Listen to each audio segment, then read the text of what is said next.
A few months ago, Lisa and I celebrated our 20th anniversary with our two daughters, Jasmine, 16, Casey, 13, and our son, Jake, 15. My name is Joel Luciano, a 42-year-old happy father and husband. At least I was a happy husband until I wasn't anymore. When we got married, Lisa had just turned 20, and I was her first and only love. I was 2 years older and had several other girlfriends before we got married. She was a pretty girl, 5 feet 7 inches tall, blonde hair, blue eyes, all wrapped up in a nice 105-pound package. We had an amazing marriage and loved fighting to give our children a good home and a happy environment. For the past 20 years, we have spent all our time together and done everything as a family. Happy times, birthdays, first days of school, plays, graduations. Even bad times brought us closer. There were Jake's broken bones in soccer, sprained ankles, stitches from accidents with girls at soccer, and even Lisa's fear of cancer. I remember spending all those months taking her to the hospital, staying with her through chemotherapy and blood transfusions, taking care of the children, and trying to keep everything together. Her recovery 7 years ago brought the family even closer together, and we celebrated the blessing that Lisa beat cancer, and we remain a strong family. As you can imagine, raising 3 kids, paying all the bills, and trying to save for college wasn't easy. The first thing to do is start going to the gym and worry about your diet or appearance. In your 20s, you can easily put on a pound or a kilo every year, but neither of us cared as we were both more focused on saving for our children's future.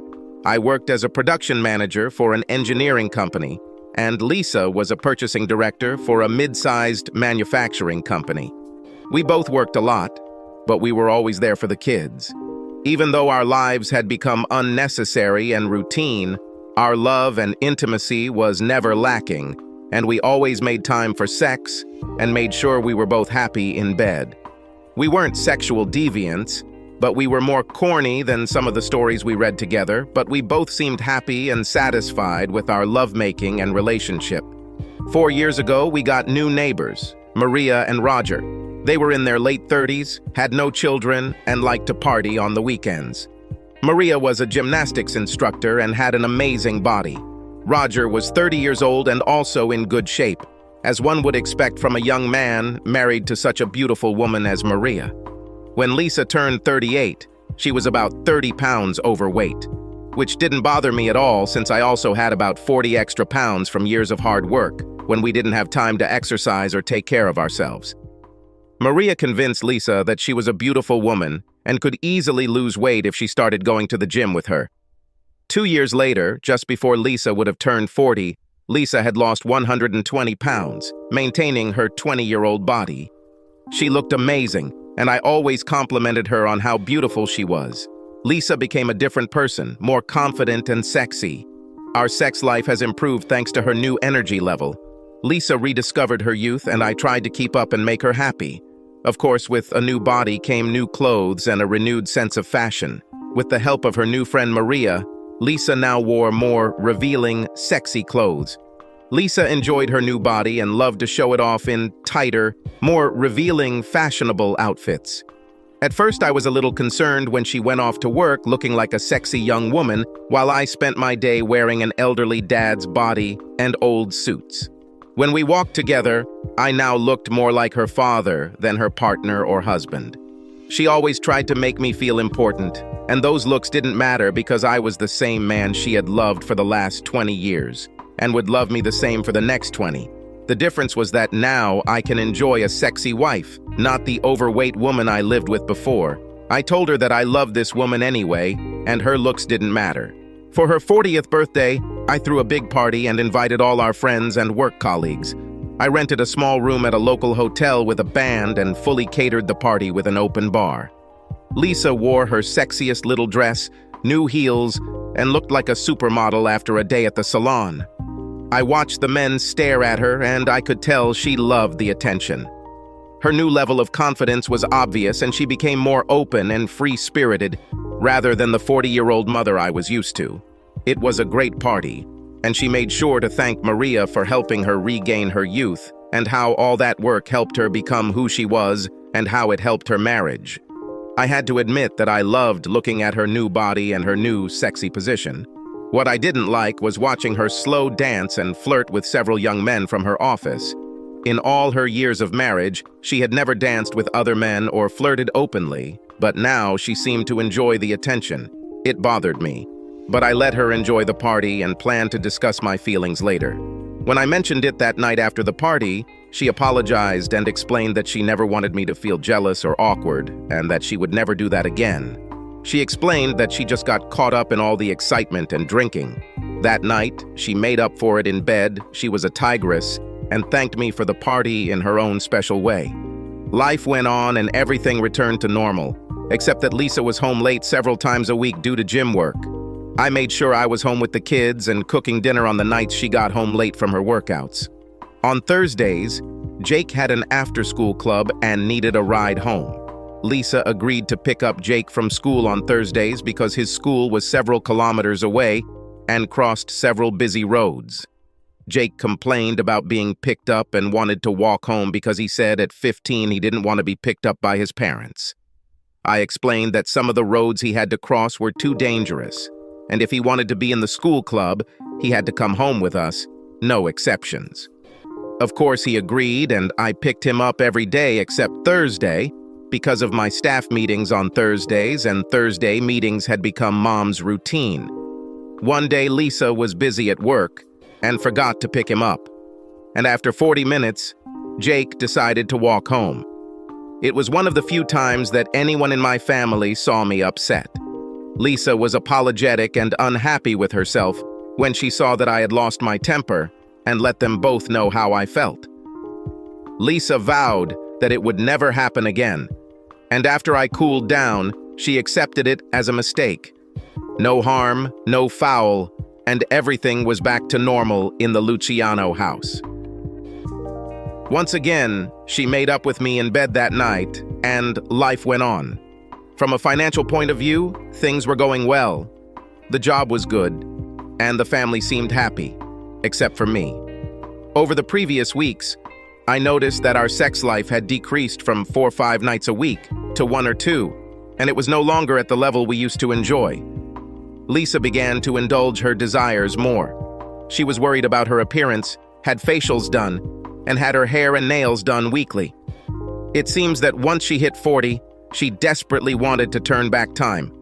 The closet was filled with new clothes and shoes, and when I protested about the money she was spending, I was greeted by an angry woman and a bitchy wife, who coldly told me that I was the one benefiting from the new, young, pretty wife, and that all the hard work was hers, done to look like it was for me. I wanted to tell her that despite her best efforts, I was not getting any satisfaction and was having terrible sex. I told her that I missed the old Lisa, but that I still loved her just as much as the new Lisa. More late evenings, time at the gym, and a few evenings with Maria, our neighbor and gymnastics instructor. That's when I made the decision to take her away for the weekend to reconnect and try to get things back on track. I loved Lisa, but I needed to insist on my own and return everything to normal. The following week, I planned to take her out to dinner on Friday night and tell her about our vacation plans over a romantic dinner. On Tuesday evening, I told her that I had made a reservation for Friday evening and had already arranged for her parents to come watch the children. The next morning, I watched her getting ready for work. She was wearing another new dress that was a little frilly for work, along with dark tights and red high heels. She looked sexy as hell, but too dressed up for work. When I asked her about her outfit, she explained that the big bosses were coming and she wanted to impress them. I knew better than to start a fight, so I left the house that Thursday morning wondering if I'd ever get my old Lisa back. I loved her, but I didn't love this new woman. Perhaps it was my lack of self-confidence because I never lost the extra weight, and when we were together, we no longer looked like a couple. Now I had a trophy wife without the love and intimacy we once shared, and I fought and prayed that our weekend getaway would help us reunite. Unfortunately, the events of that week did not contain a single escape, not a single date. It was Thursday. At 4 p.m., I received a call from Holy Cross Hospital. I was giving a presentation at our staff meeting when the call came in that Jake was in the emergency room and needed immediate surgery. They explained that I needed to get there immediately. I ran out to my car and rushed like crazy to the hospital, which was 15 minutes away. I called Lisa several times, but no one answered. I called her parents and asked them to pick up the girls and come to the hospital to be with their brother. I left Lisa several messages on her phone, wondering and worrying about where she was. She always answered the phone, but today, for some reason, she didn't answer.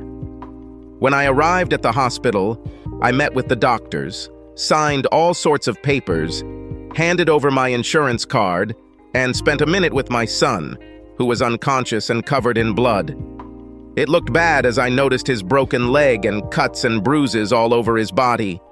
I kissed his forehead and felt tears streaming down my face as he was wheeled into the operating room. I was alone and scared to death when I started worrying about Lisa again. They took me to the emergency room of the operating room, where I met my daughters, as well as Lisa's parents, Edward and Mary. They turned to me for answers, and I told them everything I knew, including their missing daughter. We came to the conclusion that Lisa did not pick up Jake from school, and he decided to walk home again. I told them I was really worried about Lisa because she wasn't answering the phone or picking Jake up from school. They realized how unusual it was as we stood in a circle in a private waiting room, trying to figure out what was going on. "Let me call her office again and see if they know anything," I said, dialing her office number. "Hello, Lisa Luciano's office." "Hello, Lindsay. Any news from Lisa? I need to talk to her right now." "Hello, Joel." "No, I haven't seen her since she left for lunch." "Lindsay, our son Jake was in an accident and is in the hospital. I really need to find her. Do you know who she went to lunch with?" "Yes, she left at 1 o'clock in the afternoon with Donnie, one of the sales representatives of our suppliers. Do you happen to have his cell phone number? Her phone must be out of order, and maybe he can help me find her." I waited a few moments, and she picked up the phone again. I found his business card on her desk, his cell number, 560-455-5641. "Thank you. If you hear from her, please ask her to call me as soon as possible." I hung up and immediately dialed his number. There was no answer, and it also went straight to voicemail, and I suddenly had a very bad feeling. Not only was I inconsolable for my son, who was about to undergo major surgery, but also because my wife seemed to have gone missing with some salesmen. Tears streamed down my face from the stress I was experiencing. Lisa's mom Mary who get me and told me to hang in there. I felt anger begin to boil inside me when I hear Jasmine. "I found Mommy, Daddy," Jasmine screamed. I turned to Jasmine, who was holding her phone. "What do you mean?" "Mom installed this Find Me app on our phones to keep track of us, and it works on her phone too." "She's right there," she said, pointing to the flashing red dot on her phone. "This is cool. Where is it?" I asked. She zoomed in on her phone, and within seconds it gave us the location. It was the Marriott Hotel in the city center. When everyone heard this, they turned to me with a surprised look. I quickly got an idea on how to contact her. Unfortunately, if my idea had worked, it would have meant the end of my marriage. Everyone watched me press buttons on my phone. They were wondering what I was doing when I called the hotel and asked for Mr. Donnie Kelly's number. They put me on standby, and a moment later I heard the phone ring. After 8 rings, the man finally answered in a disappointed tone. Obviously, I disturbed him. "Hello? Hello, is this Mr. Kelly?" "Yes. How can I help you?" "Could you please put me through to Mrs. Luciano?" There was a short pause before he answered. "Sorry, Mrs. Luciano is not here. You must have the wrong number." In a confident, controlled voice, I said, "Donnie, listen carefully. I'm her husband, and our son is in critical condition in the hospital. Look, I know she's there and I need to give her the details. Now please just give her the phone." After a long silence, I spoke in anger. "Donnie, if her son dies before I talk to her, I will find you and kill you with my bare hands. You understand? Now give her the phone, damn it." I heard the phone being passed and then Lisa's voice. "Hello?" she answered in a nervous voice. On the contrary, I was firm and controlled when she answered. Lisa, listen carefully. Jake was hit by a car while walking home from school. He's in surgery and in critical condition. When you're done having fun with your boyfriend, please come to emergency room 6 at Holy Cross Hospital. You understand? I heard her scream when I was disconnected from the connection. I was so focused at that moment that I forgot that my 2 girls and her parents were listening to the conversation. Now they were looking at me in complete shock. All the emotions of that day and hearing my wife talking on the phone to her lover was all my body could handle, and I actually started crying. For the first time in my life, I cried in front of my family. I was in a lot of pain over Jake's accident and the loss of my wife. I could no longer be resilient and strong. I was on my knees and sobbing, and my children hugged me and cried. Mary and Roger stood next to us and also cried. It was a sad scene, but I knew everyone needed my strength, so I stood up, kissed my girls, wiped my eyes, and talked to everyone. I apologize for what you just heard, but I lost my cool when I heard him answer the phone. Yeah, it looks like Lisa spent the day in bed with some sales guy from work and forgot to pick up Jake. She's with him now, but I'm sure she'll be here soon, now that she knows what happened. Please keep her away from me because I am not sure what I will do in the state I am in. I saw the anger in her mother's eyes. Mary was a tough woman and didn't raise her daughter that way. She didn't approve of her daughter's recent behavior changes and told her so, but she would never have believed that her little girl would do such a thing. Jasmine was still crying and asked, "Dad, is Mom cheating on you?" "It seems so, but you can ask her when she gets here. For now, let's focus on praying for your brother. He needs all our prayers right now. We'll deal with Mom later." "Oh my God, I need to go now. I forgot to pick up my son from school and he got hit by a car. It's all my fault. My sweet boy's in surgery, and my husband knows about us. I'm really screwed and have no idea what to do. Lisa, what about us?" "There are no us, idiots. It was a big fucking mistake. Listen, don't call me anymore. I have to go," she told Donnie, putting on a dress and heels. She grabbed her purse and ran to the elevator, turning her phone back on. As the elevator descended to the first floor, the phone was turned on again and began beeping with dozens of messages. She got into the car and rushed to the hospital, thinking about nothing but her son. Guilt began to throb through her body as she drove, and tears continued to fall from her eyes, no matter how many times she wiped them. This should never have happened, and she realized how stupid she had been. She eventually realized that she had been foolish and was putting herself before her family. She drove to the hospital building, left the car parked at the main entrance, and ran inside, screaming that she needed to get to her son. The security guard had seen all this before and understood the situation, took the car keys from her and led her to the waiting room. 20 minutes after leaving the hotel, she walked into the surgical emergency room, only to come face to face with her mother. Mary walked up to her daughter and immediately slapped her across the face with such force that it would have knocked a grown man off his feet. Lisa's head was practically torn off, and her face turned red from her mother's blow. "You're trash. We raised you better than this. It's all your fault. I hope you're happy," she said through tears. "Mom, everything is wrong." Her father grabbed Mary and looked at Lisa with a sad face. "Lisa, stop it. We all know what you did today. It's a shame you didn't care about your son more than you did about your lover. Now your son is fighting for his life because you were in the arms of another man." It was then that our daughter Jasmine screamed, sobbing, "I hate you. You cheated on your dad, and now Jake might die. I hate you. I hope you die." Yeah, it was a fucking car accident. Lisa looked in my direction, but seeing the expression on my face, she turned away and sat down alone on one of the chairs, away from the others. We sat there for the next 30 minutes, not knowing what was happening to Jake, until the doctor came to talk to the family. He talked about all the broken bones they had set and a punctured lung that had already been taken care of. But the problem was some internal bleeding. He explained that Jake had lost a lot of blood and was in serious danger. He said he would need blood and wanted to take some samples to see if we could donate. Of course, we all agreed. While we were waiting for our blood to be drawn, I looked at Lisa and had to ask, "Will we learn anything from the blood test, Lisa? Jake is my son?" She cried harder than ever, hiding her head between her knees. She rocked back and forth and cried like she had never cried before. It turned out that my blood was the same as Jake's, and we ended up donating several units of blood.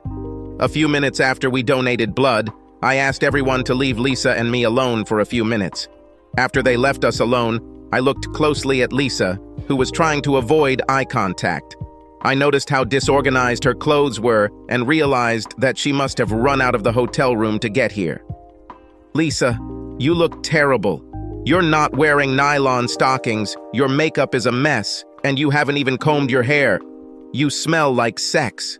You couldn't be more disrespectful if you tried." This comment made her snap her head up and speak for the first time since she arrived. "He's not my boyfriend. Please don't say that. There is no one else.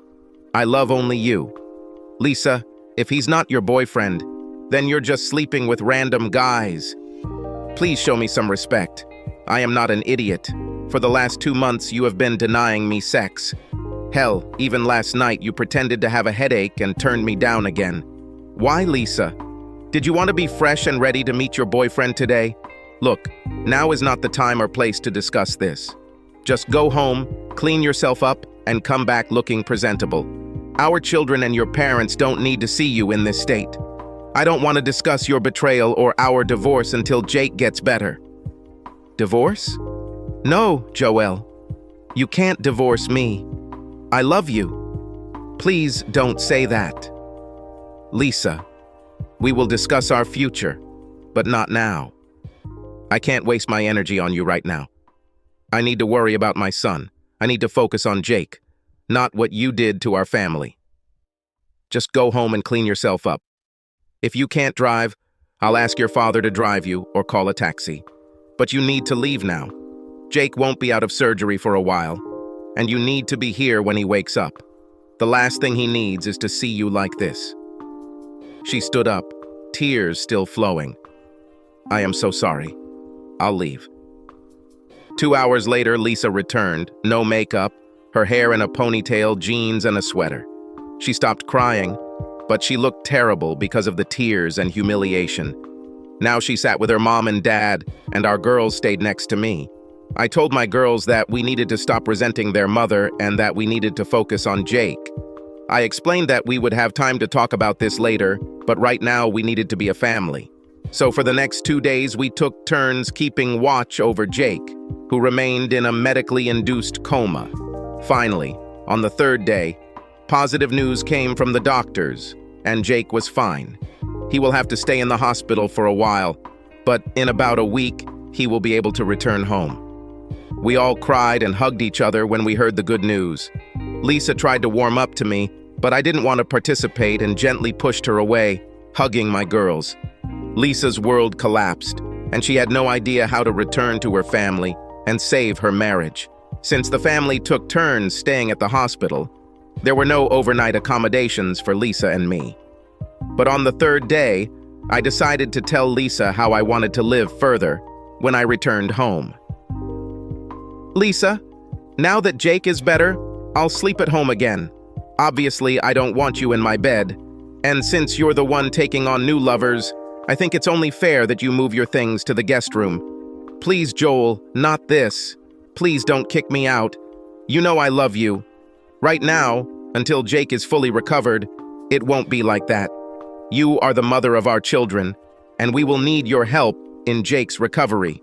But until I decide what the future holds for me, you and I are no longer a couple. Yes, legally we are still married, but I no longer think of you as my wife." Tears started flowing again, but she understood and went to the guest room. I talked to the girls and they understood.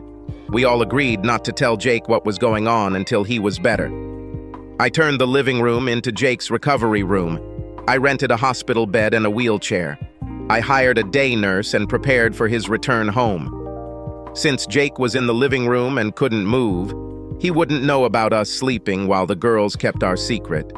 His recovery was our priority. The truck driver turned out to be an ex-con who had been mistakenly hired by Scientific Laboratories, a large publicly traded pharmaceutical company. Somehow he passed their screening and background check, which would end up being a costly mistake. During the investigation, police discovered that the driver was smoking, intoxicated, and sending text messages from his phone at the time of the incident. The trial did receive national coverage due to the current high crime rate and current dissatisfaction with pharmaceutical companies. Our lawyers knew we had a win-win case and sued for an extremely large dollar amount. After the jury heard the whole story, the company realized they were in trouble and offered us a hefty 8-figure settlement rather than risk an even higher punitive damages from the jury. This did little to assuage our anger and grief, but it did allow Jake to receive the best possible medical treatment and physical therapy. This was also enough to secure his future, pay for the kids' college, and allow me to take time off from work and be there for Jake for the 1.5 years it takes for him to fully recover. When my mother slapped me, my world became clear again. I looked around the room and saw all the people I'd let down and hurt. Feelings of remorse, guilt, pain, and failure flooded my body, and all I wanted to do was run and hide. I begged for some forgiveness, but I was only treated like a scoundrel. The pain intensified when I heard Jasmine tell me that she hated me and wanted me to die. All I could do was cry and feel sorry for myself. The thought that all of this was my fault filled me with a feeling of fear and sadness. I tried to explain that I didn't have an affair and it was a mistake. But my father stopped me from deluding him when he told me to stop lying, and that we wouldn't be here if I had just remembered to hold my son instead, to spread her legs for another man. I realized that this was all my fault, and if Jake didn't pull through, I would kill myself because I couldn't handle what I'd done.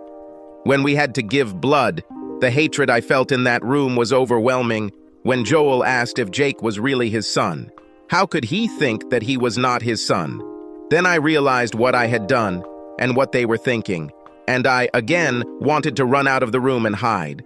After a long time, I was finally able to stop crying. That's when Joel asked everyone to leave us alone for a few minutes. I suddenly became nervous and didn't want to meet him like that.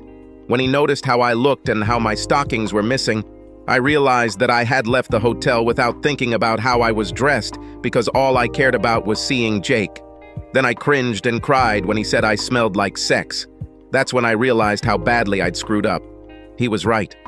I needed to get home, get cleaned up, and be there for Jake when he woke up. Then I got angry when he called Donnie my boyfriend, and I had to correct him. But when Joel explained that Donnie was either my boyfriend or I was just a slut, my arguments became irrelevant. Divorce? Why would he say this? Oh God, no. Not this. This should never have happened. I can't lose Joel. I love him. Donnie was just a distraction. I know it was wrong, but there is no love. He should have realized that it was a mistake and I would never do that again. He loves me. I know that. I have to find a way to fix everything, but how? My wife and girls were all involved in the recovery process. After Jake was discharged from the hospital, we brought him home and introduced him to his new room, which included a hospital bed, a remote for the new TV, and video games. We wanted him to feel as comfortable as possible during his rehabilitation. We had several day nurses help us during this time, which turned out to be a real blessing. Mary and Roger came every day to help, and together with our daughters, we all got used to our new life. Roger and I spent a lot of time discussing things and my plans. Her parents wanted what was best for the family and suggested counseling to try to stay together. I told them several times that I was not ready and that I wanted to continue to focus on helping Jake get through his difficult time. Lisa and I only talked when we were with Jake. Hearing the girls talk about how his mother had made some mistake, he realized that there was a big problem. Jake has always been the most sensitive person in the family, and one day when we were alone, he asked me what was going on and asked me to forgive her. He reminded me that my mom loved me and he could tell she was hurt. I had to blink away a small tear and tell him that our problems were none of his business and to focus on getting better. It was at that moment that I realized that I needed to face the truth and make some decisions. I told Lisa we were going out to dinner on Friday night to talk. Mary and Roger were babysitting that Friday night. We went to our favorite Italian restaurant, and after a few cocktails, I decided it was time to talk and asked the waiter to give us some time before we ordered. It was the first time since that fateful day that I spoke directly to Lisa. Up until that night, I only answered questions or made conversation. So, for the first time since the accident, I spoke directly with Lisa about our future together. I know it was hard for you, and it's unfair that you sleep in the guest room. Since the accident, I haven't had time to think about our future, but over the past few days, I think I have a solution that will relieve all the stress the family is experiencing due to our situation. I'll look for an apartment close to the house and you can move into the master bedroom again. As soon as Jake gets back on his feet, I will begin divorce proceedings. I want to wait until he gets better before he finds out the whole reason why we broke up. I saw a tear roll from her eye as I finished my third glass. I felt like a boy who had lost his best friend and was holding back tears over my loss. All my years of love for this woman had been destroyed by one selfish act, and now we were both paying for her actions. Joel, is there any way you can forgive me and let me back into your life? Lisa, I love you and probably always will. Besides Jake's accident, losing you was the hardest thing that has ever happened to me. I just don't see a way back. Your selfish act of putting your boyfriend before our family and betraying my love is something I'm not sure I can ever handle. Our son Jake almost died because you needed to be with Donnie. Think about it and put yourself in my shoes. Please don't say his name. Since that day, I have hated myself. I don't blame you for hating me either. What I did was unforgivable. To make matters worse, I betrayed the only man I've ever loved. For what? One stupid affair with a man I never even wanted in my life? I know I screwed up and I don't deserve anything from you or the girls, but is there anything I can do? Lisa, I don't think so. As far as I know, you didn't do anything to resolve the situation, and that just shows me that you really don't care. Once we get divorced, you can go back to your boyfriend or someone else. With your new body and looks, I'm sure you can get any man you like, I said sarcastically. Okay, I deserve it. But after the accident, all I did was try to be with Jake. I tried not to think about what I did to you. Let me make things right and give me another chance, please. Do what you want, Lisa. I'm not making any promises here. I'll wait a few weeks before I start looking for an apartment. But honestly, whenever I think about the months leading up to the accident, the way you treated me, the lack of sex, and your narcissism, I have to believe that you really don't care. I was by your side during your illness and worshipped the ground you walked on. You took all this love and threw it away. You gave what was once mine to another man. You let him use you, and only God knows what you did to him. I don't know how I can forget this, Lisa. Tell me, how long had you been dating Donnie before that day? I've never been with him before. It only happened once, I swear. And there never was anyone else. This was not the answer to my question. I asked it, how long have you been dating Donnie? Obviously, you two had been making plans before that day. I'm guessing you had lunch, maybe an after-hours drink, a special text message, or an email or two. If I check your phone, text messages, or email, will I find a relationship? You see, Lisa, giving yourself to another man is more than sex. The moment you started thinking about him, giving him your attention and intimacy, it turned into an affair. So I'll ask again, and please be honest. Your lies or deceit will not help our future. I understand your point of view, and I see how much I screwed everything up. I think it started about 3 months before the accident, just before my 40th birthday. I felt old, but when he found out I was turning 40, he started telling me how young I looked and giving me all sorts of compliments. I'm sorry. I know it was wrong, but I liked them, and I liked hearing that I was desirable to a younger man. I felt sexy, and he kept flirting, and I let it take over me. You're the only man I've ever been with, and now, 20 years later, I feel like a schoolgirl again. He kept trying to ask me out to dinner, and the constant flirting made me feel even sexier. When he invited me to lunch that day, he took me straight to his hotel room and told me he would order room service. It only took a few minutes before he seduced me, and since then, I regret my actions every minute. I swear it only happened once, and I will never do anything like that again. Lisa, I noticed how much you like to dance and flirt with the young guys in your office at your birthday party. I'm sure you remember our conversation about this. Well, since you started working out at the gym with Maria, you have changed. Honestly, I don't like the new Lisa and what she has become. I don't blame you for wanting to look young and enjoy your life or wanting more than I can give you. I just wish you would have told me this instead of looking outside of our marriage. I don't want to live with this woman, and I feel like I need to compete with younger guys or that you are doing something behind my back. I lost confidence in myself, in our marriage, in the trust I had in you, and in our life together. This is not the best recipe for a healthy marriage.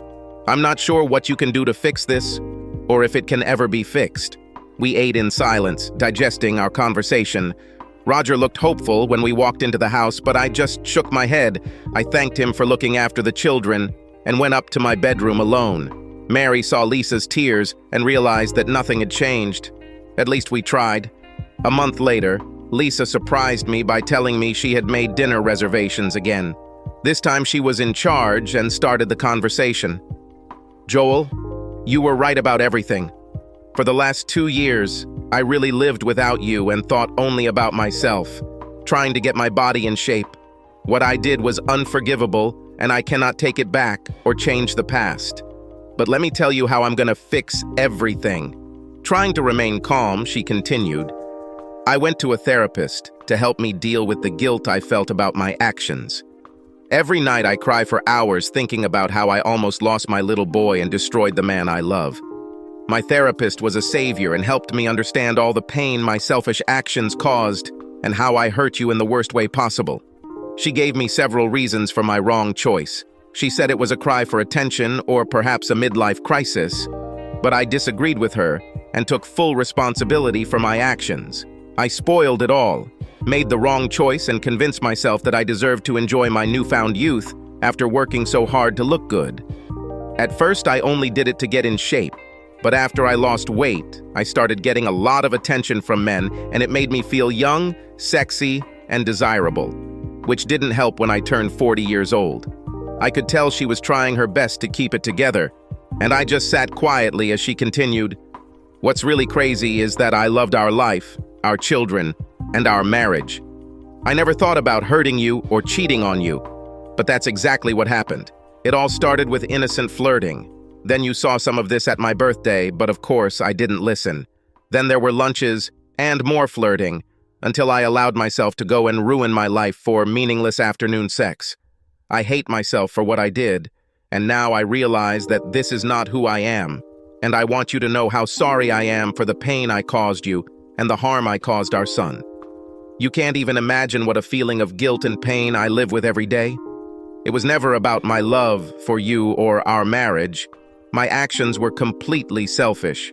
I only thought about myself and what I thought I deserved. What I tell you is not an excuse, and I don't expect you to forgive me because I broke my vows, my promise to you, and betrayed your trust and love. I will understand if you want to get a divorce after what I did, and I will be sad, but you need to be happy and be with someone you can trust. In the meantime, I plan to try to win you back." Joel, the last time we had dinner together, you said I didn't do anything to save our marriage, and I told you that I was so worried about our son that I didn't know how to save us. After you pointed this out, I spent the last month trying to show you what I did to get you back. She controlled her emotions and said in a serious tone, "First of all, today I submitted my resignation and will be a stay-at-home mom. I'll be caring for Jake full-time and we can get rid of the daycare workers. I told Mr. Connor, my boss, about the affair with the supplier. You all know about his position in the community and the church. So while I was there, he called the supplier and said that they would terminate their relationship if they did not fire Donnie immediately. Obviously, Scientific Laboratories is their largest customer, and a significant portion of their revenue is dependent on our business. I found out about this before we went somewhere in the evening, that this was not the first complaint they had received, and that Donnie was, in fact, fired. After that, I went to see his wife, Patricia Kelly, and apologized for what we had done. I broke down and cried when I told her the whole story and how I tried to improve my relationship with you, the only man I have ever loved. She was much nicer than I would have been, but I think she understood how terrible I felt. Patricia tried to console me. She said it wasn't all my fault, as Donnie was a real ladies' man, and had a talent for seducing women. But she was strict and told me to never disrespect the man I love again. She wished me luck in getting back together. She said that this was not the first time this happened, but that it was the last time. I think she was going to see a lawyer. After I left, I called Maria and told her I was canceling my gym membership. I also plan to continue therapy. I understand that I am a grown woman, and I have a family that needs me. I intend to be the best mom and wife possible if I get the chance again. I also gave away all my new clothes and kept only a few items that were more suitable for women my age. This conversation gave me some hope as she continued. Over the past few weeks, I have read dozens of articles about love affairs. I have even read several stories in which the wife undergoes a polygraph test to answer all the questions that an offended husband might have. From what I've read, there are about 20 common questions that need to be answered, so last week I made an appointment and went to an office downtown that specializes in performing lie detector tests. I asked them to ask me all the questions that I had prepared.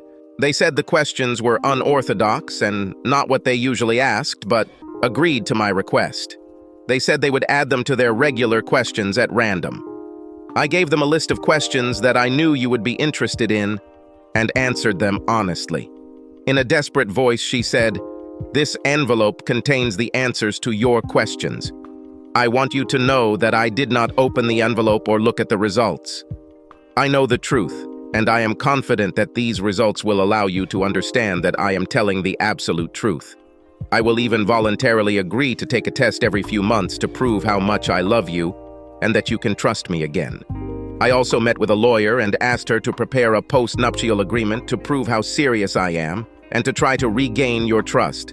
The post-nuptial agreement states that if I ever screw up again, I will give up custody of the children and leave our home without support or child support.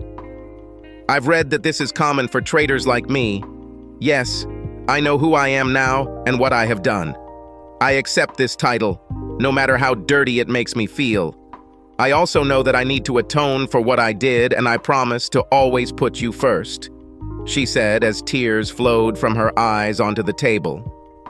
In the envelope, you will find a post-nuptial agreement along with the results of a polygraph test. I sat there, stunned by her actions and her revelations about what she had done. My wife understood the impact this had on our family and our marriage. "Well, Lisa, I have to admit that I'm surprised by your actions. This does give me food for thought, but I have one serious question. Why are you trying so hard to save this marriage? I mean, you obviously lost respect for me as your husband, and were looking for something better. Now, with your looks and great body, you can have any man you want. You need to be honest and ask yourself why you want to stay with me, a middle-aged, overweight man. You've already made it clear that you want more than I could give you. Knowing how you felt about me, I can't understand why you want me now. I think you just feel guilty about getting caught and want forgiveness to ease that guilt. No, that's not the point. I want us to come back because I love you. You were there when I was sick. He took care of me, nursed me back to health, and never complained all these years. You were always there for me, and I always felt your unconditional love. I took it all for granted, and now I understand how precious that love was. I don't need anyone else, and I can't even imagine being with anyone else. It was always you, and I threw it away. And honestly, you've always been everything I needed sexually. You always made me happy. I just took everything for granted and stopped thinking about anyone else but myself, and it will never happen again. Now she was sobbing uncontrollably in the restaurant, making hiccuping sounds from crying so hard. Now other visitors were looking at us. I walked over to her, hugged her, and held her while she cried on my shoulder. My heart was breaking again from all of her pain, and I wasn't sure how much longer I could take all these emotions. After she calmed down, she handed me a manila envelope and told me to read the report later that evening when I was alone in bed. It definitely piqued my interest and made me wonder what I could learn. Just before we pulled into the driveway, she looked at me with the saddest eyes I've ever seen and said, "Please don't leave us, Joelle. Don't leave our house. I'm happy to stay in the guest room if you don't want me in your bed. I understand why you wouldn't want me there because when I think about how I would react if you did what I did, well, let's just say I understand. And I will be there as much as you want." I just want to be with you and for our family to be together again. Please don't leave us. I know you will never forgive me, but please give me a chance to win your heart back one more time." I smiled at her father as we walked into the house, giving him a small ray of hope that we would be together again. After they left, we put the kids to bed. We went to our bedrooms, kissing each other for the first time since the accident. Once in my room, I showered, brushed my teeth, climbed into bed, and looked at the manila envelope, wondering what answers I would find inside. Would it make any difference? Did I want her to come back after everything that happened? When I opened the file, I was shocked to discover the amount of detail in the polygraph test report. I knew that the answers would most likely determine our future as husband and wife. I went through all the questions and answers, all the data, and then the summary. Clearly, she had done a lot of research because all the questions I had now had answers, and they were in my hands. I wasn't sure I was ready, but I would soon find out the truth. The questions seemed to be jumbled and out of order to prevent her from knowing what would happen next. It was funny, as far as I could tell from the questions Lisa came up with, because a real lie detector wouldn't ask questions that way.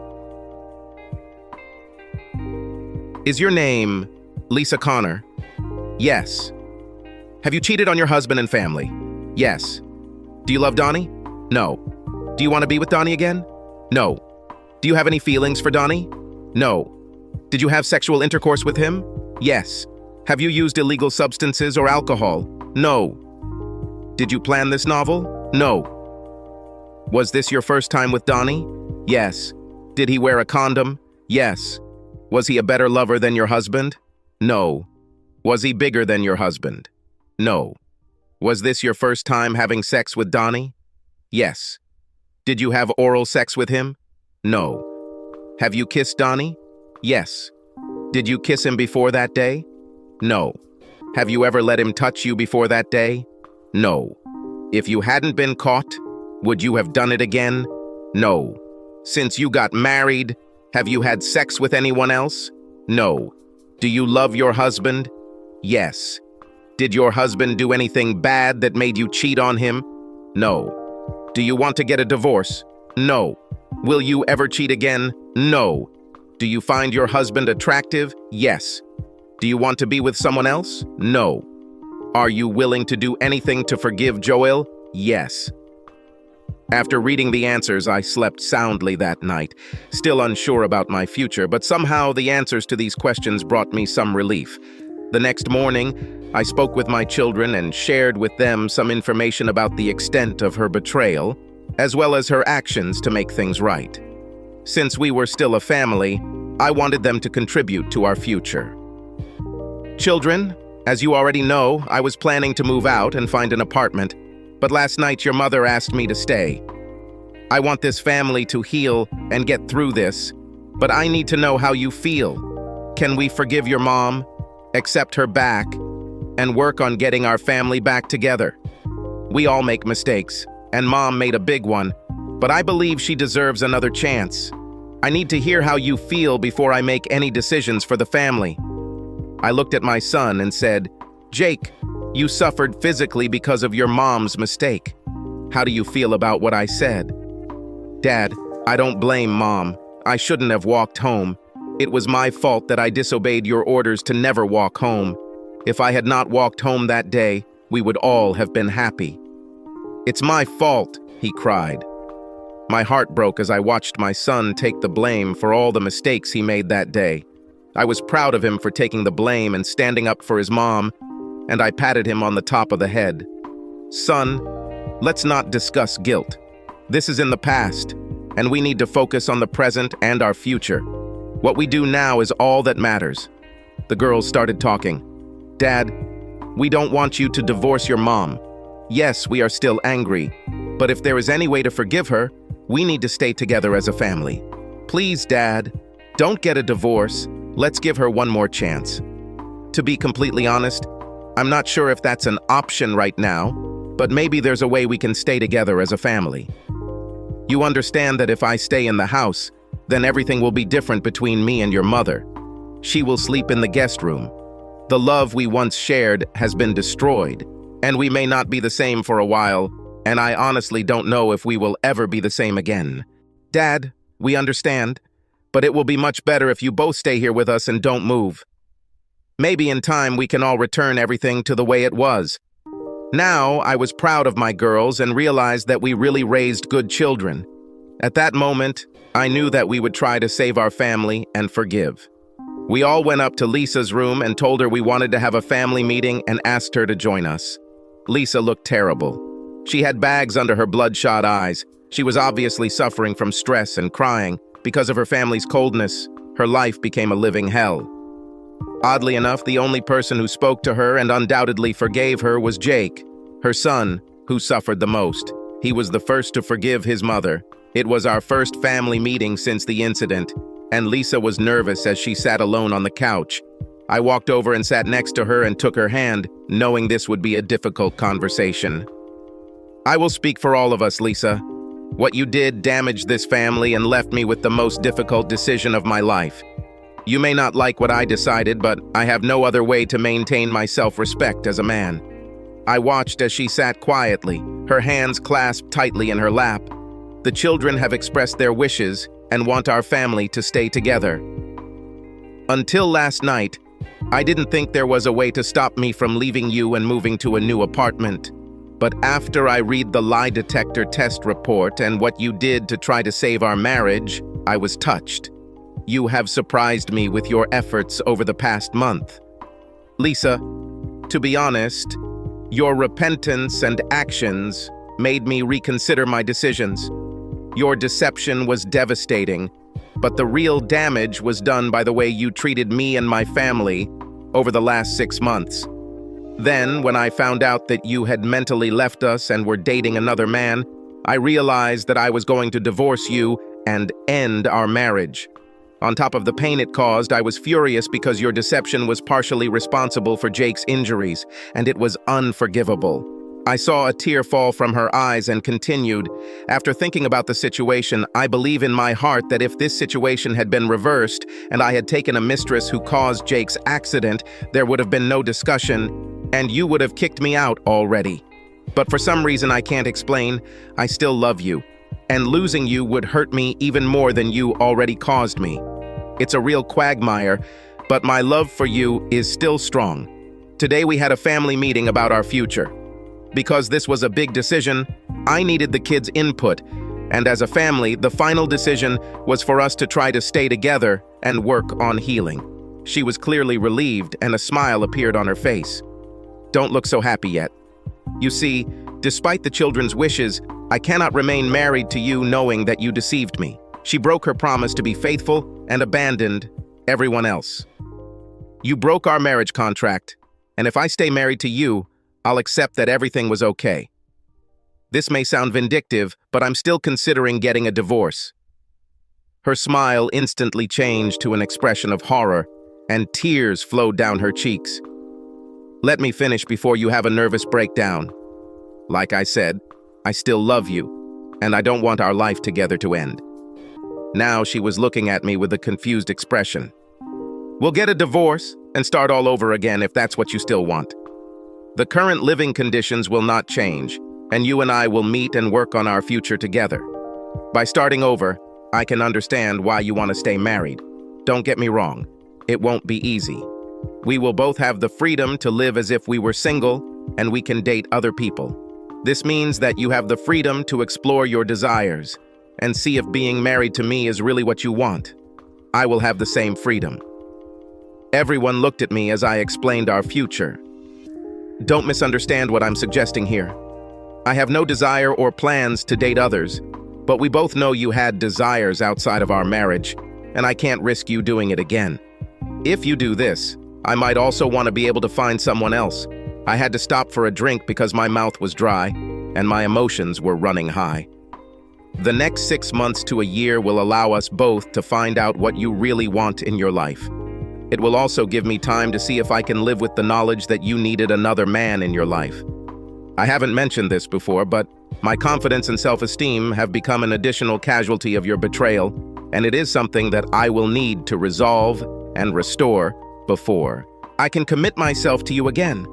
I liked your idea of a post-nuptial agreement and almost accepted your proposal, but I realized that staying married under these circumstances would mean condoning what you did, and I still wonder if you want more than I can give you.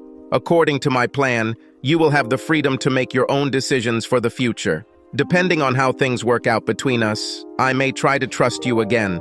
If all goes well, the prenuptial agreement and new vows will be signed at our wedding ceremony.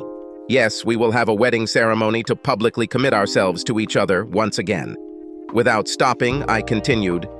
During this time, consultation will be mandatory. I will also be seeing a counselor to help me deal with my anger and trust issues, and we will also be attending couples counseling, as you have hurt us all in different ways, and we all need to work with a professional. The simple solution would be to just get a divorce and move on, but we love you and I want to make an effort to stay together.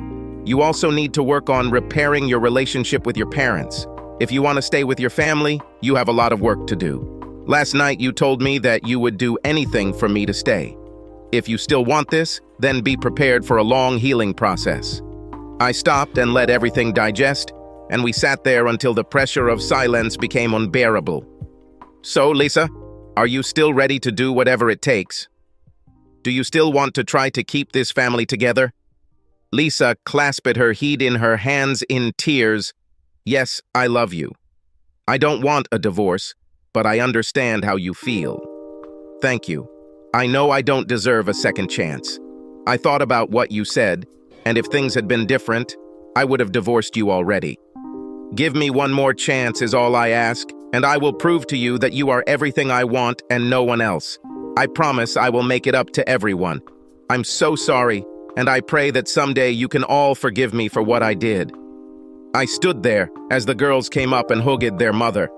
I held Jake's hand, and for the first time in months, we were together again. At that moment, we knew we had turned the corner and would emerge stronger from all this drama. It took me over 5 months to let her into my bed again. I had to give her credit because she did everything she could to win back my trust and love. I won't go into all the details, but she made it clear to us all that reuniting our family was her main goal, and she brought us all back after a long recovery, dozens of counseling sessions, and family outings. From that day on, we spent all our free time together as a family. Lisa came to my bed several times during that year, but ultimately it was just a way for both of us to get rid of our sexual frustration. There was no lovemaking. Our time was never more than a few minutes, because my mind kept thinking about that terrible day. Neither of us had met or even discussed anyone else. My own therapy sessions helped me accept what was happening and regain my confidence. After losing interest in sex with Lisa, I was finally able to perform and get some sexual satisfaction. But lovemaking took much longer. After 10 months, we did complete our sessions. But it was several years before we experienced the level of intimacy we once shared. Her betrayal left a lasting wound that I have never been able to fully heal. Lisa's commitment was strong, and she proved to me that she was completely devoted to me and was not interested in anyone else.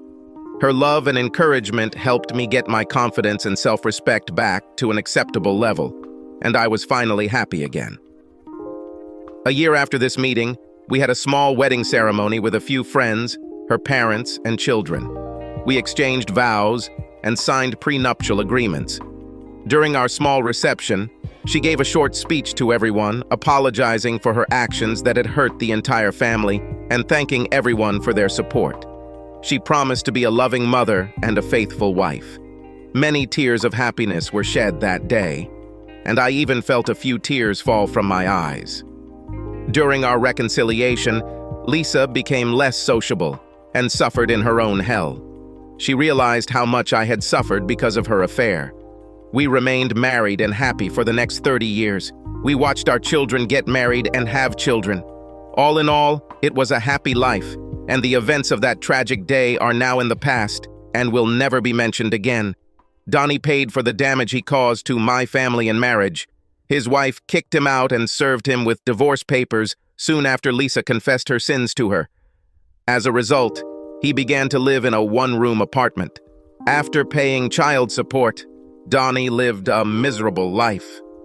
Torn between alimony and support payments, and because he was only allowed to see his children on weekends, he was left penniless and depressed. He suffered even more when he found out that his ex-wife was dating someone and how much the children loved their mother's rich boyfriend.